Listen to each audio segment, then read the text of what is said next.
அண்ணன் அவர்கள் வந்து நம்மளுடைய தாம்பரத்தினுடைய வளர்ச்சி அப்படின்றத நீங்கள் எல்லாருமே பார்த்துருப்பீங்க. நான் பிறந்தது 1997. நான் பிறந்ததுலேருந்து எனக்கு தெரிஞ்சு எங்கள் ஊரில் எங்கள் வீட்டில் ஒழிச்ச ஒரே பேர் நம்மளுடைய சட்டமன்ற உறுப்பினர் அண்ணன் அவர்களுடைய பேர் தான். தாம்பரத்தினுடைய வளர்ச்சியை எடுத்துக்கொண்டால் எந்த வகையில் திரும்பி பார்த்தாலும் எந்த பக்கத்தில் பார்த்தாலும் இவருடைய பேர் தான். எனக்கு அண்ணன் அவர்களுக்கு நினைவு இருக்குமாங்கிறது எனக்கு தெரியல. ஆனால் நான் 12ஆம் வகுப்பு படித்து முடிச்சுட்டு என்னுடைய அதாவது 12வது எக்ஸாம் முடிச்சுட்டு 12வது முழு பரீட்சை முடிஞ்சோடனே இந்த விடுமுறை நாளில் வீட்டில் இருக்கிறேன். அப்போ வந்துட்டு எங்களுடைய வட்டத்தில் வந்து அதிமுகவை சேர்ந்த நகரமன்ற உறுப்பினர் தான்.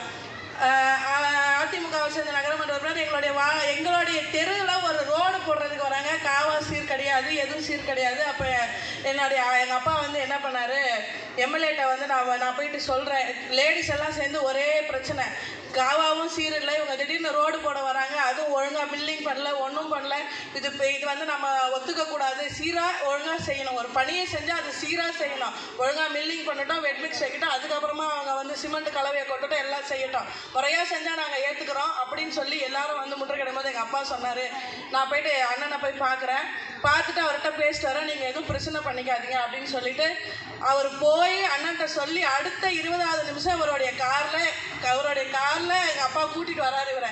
உண்மையிலே அன்னைக்கு நாளில் வந்து ஒரு ஸ்கூல் படிக்க முடிச்ச பொண்ணு தான் நான்.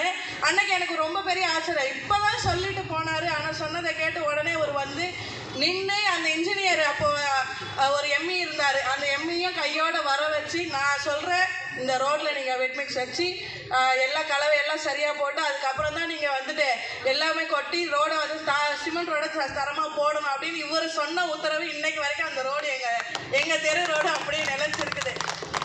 அன்னைக்கு நான் வந்து முதல் ஒரு தூரத்துலேருந்து இவரை பார்க்கும்போது உண்மையிலேயே வியப்பாக இருந்தது. ஏன்னா அவருடைய ஸ்டைலுன்னு ஒன்று இருக்குது, யார்கிட்ட பேசணும், யார்கிட்ட பேசும்போது அவருடைய பேச்சுன்னு ஒன்று இருக்குது இல்லையா. அவர் வந்து சாதாரணமாக நம்ம பேசுகிற மாதிரியெல்லாம் யார்கிட்டையும் பேச மாட்டார். அவர் சொன்னது அப்படியே நடக்கும். அவருடைய ஒரு வார்த்தையும் வந்து அப்படி நடக்கக்கூடிய வார்த்தை தான். அதுக்கேற்ற மாதிரி தான் அவர் எப்போவுமே சொல்லுவார்.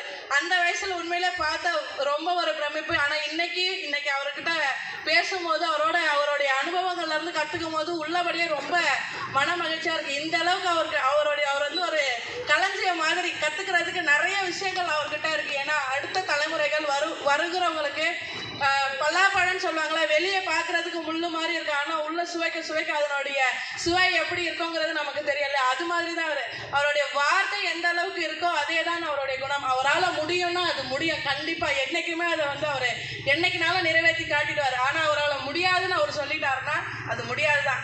ஏதோ